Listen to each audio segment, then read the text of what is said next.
morning, students. We already discussed second chapter complete. Now we will discuss chapter number 3, understanding quadrilaterals. ठीक है, अब हमने क्या करना है, कुछ पॉलीगन्स के बारे में हम रीड करेंगे यहाँ पे. ठीक है, मतलब शेप्स के बारे में. अब फर्स्टली इंट्रोडक्शन में क्या है, we already learned in previous classes that a paper, a table top etc are the example of the plane surface. कोई भी पेपर है, ठीक है, कोई टेबल का टॉप है, वो हम प्लेन सरफेस की तरह उसको क्या करते थे, रीड करते थे, पढ़ते थे. ठीक है, when a number of points are joined without lifting a pencil we obtain a plain curve. बिना पेन को उठाए हम क्या है, कोई भी कर्व को हम बनाते थे तो वो क्या थी, एक प्लेन कर्व बनती थी. ठीक है, जैसे सिंपल कर्व में ऐसे बना दिया, यूं बना दिया और यूं बना दिया. ठीक है, ये सिंपल कर्व है, ये ओपन कर्व है और ये क्लोज कर्व. मेन है पॉलीगन. पॉलीगन क्या है, a simple close curve made up of only line segments.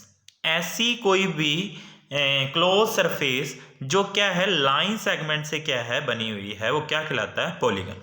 अब ये भी लाइन सेगमेंट से बनी है, ये भी लाइन सेगमेंट से बन रही है, ये भी लाइन सेगमेंट से, और ये भी क्या है, लाइन सेगमेंट से बनी हुई. ठीक है, कोई ऐसी शेप है, देखो क्लोज तो नहीं है पूरी तरह से, यहाँ से ओपन है, तो ये पॉलीगन नहीं है. ये पॉलीगन थे, क्लोज कर्व है, सेगमेंट्स यूज हुए हैं. ये भी यहाँ से ओपन है, इसका मतलब ये भी पॉलीगन नहीं है. इसकी तो शेप ही समझ में नहीं आ रही, तो ये भी पॉलीगन नहीं. अब पॉलीगन्स हैं, होती कैसे कैसे हैं, देखो इधर.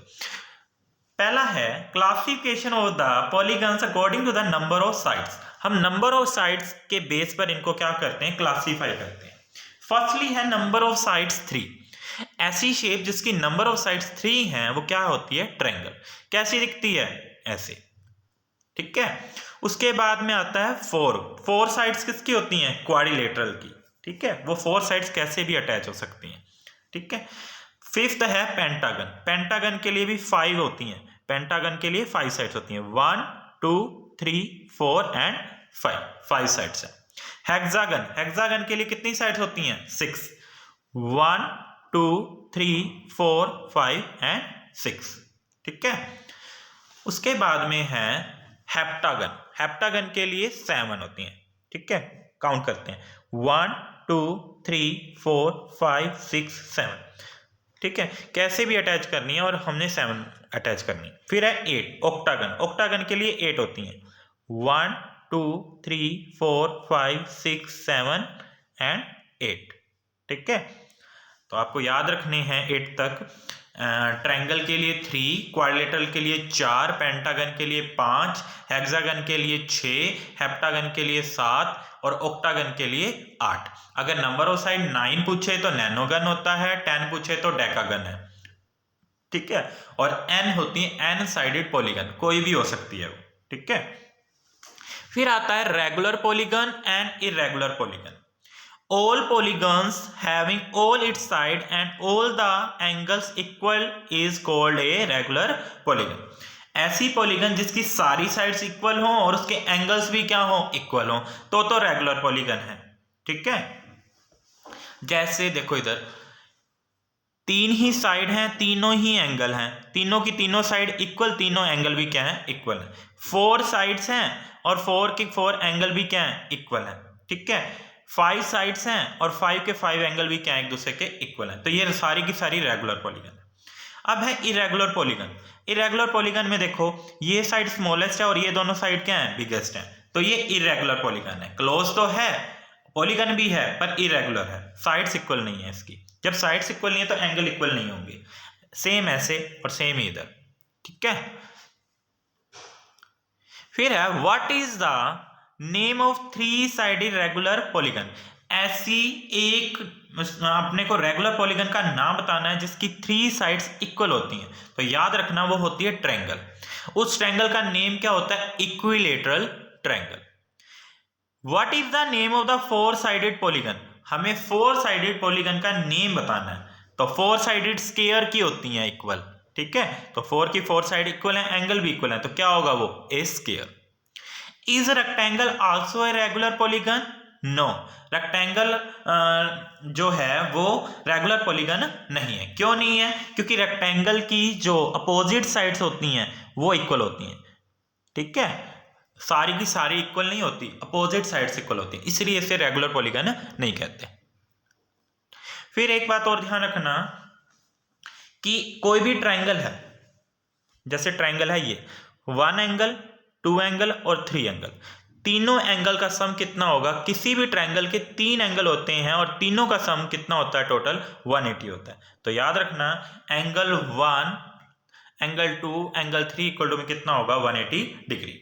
ठीक है, अगर पूछ लिया जाए किसी भी क्वाड्रिलेटरल के 4 एंगल होते हैं तो 4 एंगल का सम कितना होगा? स्क्वायर के 4 एंगल है, चारों एंगल का सम कितना होगा? क्वाड्रिलेटरल की शेप है ये भी, तो इसके 4 एंगल्स का जो सम होगा वो कितना होगा? 360 होगा।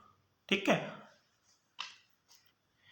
सम of the angles of the quadrilateral, हमने सम निकालना है क्वाड्रिलेटरल के एंगल्स का।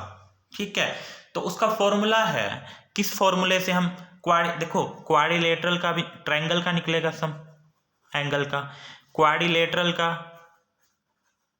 ठीक है, पेंटागन और हेप्टागन, इससे पहले हेक्सागन, हेप्टागन, इनका कैसे फाइंड आउट करें? Total sum. ठीक है, आपको पता है ट्रायंगल की 3 साइड्स हैं। ट्रायंगल्स की कितनी साइड्स हैं? ट्रायंगल की होती हैं 3 साइड्स। ठीक है, तो फॉर्मूला है n-2 मल्टीप्लाई 180, तो n की जगह 3 पुट कर देंगे बाय 2 मल्टीप्लाई 180। ठीक है, 3 में से 2 गया 1 मल्टीप्लाई 180, तो कितना आ जाएगा? 180। तो हमें पता लग जाएगा ट्रायंगल के 3 एंगल होते हैं, 3 एंगल होते हैं और तीनों का सम कितना होता है? 180 होता है। ठीक है, क्वाड्रिलेटरल का निकालना, जैसे क्वाड्रिलेटरल का निकालना है तो क्वाड्रिलेटरल की 4 साइड होती हैं, तो फॉर्मूला है n-2 मल्टीप्लाई 180, तो 4-2 मल्टीप्लाई 180, 4 में से 2 गया 2 मल्टीप्लाई 180 और सोल्व करने पे कितना आ जाएगा? 360। तो याद रखना ट्रायंगल का 180, क्वाड्रिलेटरल का 360। ऐसे ही हमने पेंटागन का निकालना है। ठीक है, और फॉर्मूला है n-2 मल्टीप्लाई 180। आपको पता है पेंटागन के अंदर 5 एंगल्स होते हैं या 5 ही साइड्स होती हैं, तो यहाँ पे क्या है? 5 पुट करेंगे, -2 मल्टीप्लाई 180, 5 में से 2 गया 3 मल्टीप्लाई 180 और 180 की जब मल्टीप्लाई होगी 3 से तो कितना आ जाएगा? 540। ठीक है, तो इतना पेंटागन के लिए 5 एंगल होते हैं, 5 ही साइड्स होती हैं, तो 5 एंगल्स का सम कितना आएगा? 540। हेक्सागन का निकाल लें, हेक्सागन में कितनी साइड्स हैं? 6 साइड्स होती हैं, तो फॉर्मूला n-2 मल्टीप्लाई 180, 6-2 मल्टीप्लाई 180, 6 में से 2 गया 4 मल्टीप्लाई 180, सोल्व करोगे तो कितना आ जाएगा? 720।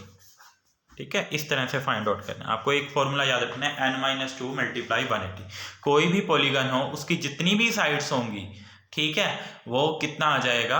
n-2 मल्टीप्लाई 180 वाले फॉर्मूले से n की जगह जितनी साइड्स हैं वो पुट कर देना। सोल्व करने के बाद आपके पास जो आंसर आएगा उस शेप का उतना ही क्या होगा? सम होगा एंगल्स का। ठीक है।